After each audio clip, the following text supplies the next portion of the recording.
with harshness, you said the English were number one. They were the harshest. Number two was the French.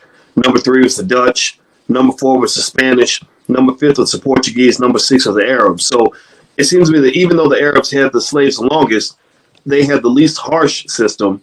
And even though the British had the slaves for the shortest amount of time, they were the most harsh. Is there anything you want to add to that chart? Everybody wants to see it's on page 83 of Black Labor, White Wealth. What do you think about that, Dr. Anderson?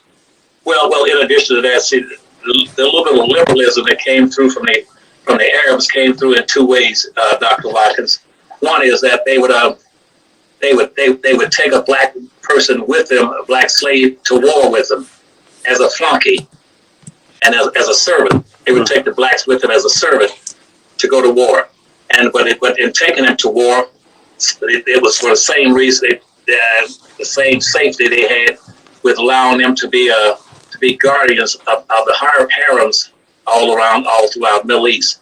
Most of the high-ranking people got harems. They might have 10 or 20 harems. Some of the finest women in the Middle East there. And they had either guards. So guess who they appointed to be the guards? They appointed blacks to be the guards. But the downside of that was you always got to wind up to losing your tools.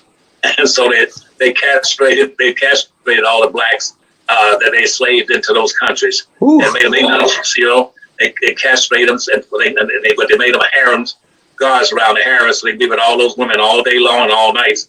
That's as far as they could go. And so that they're still doing that in many of those countries. And even they use blacks in the wealthy homes. The second point was that while they took them into the combat with them, is that even those slaves, those blacks were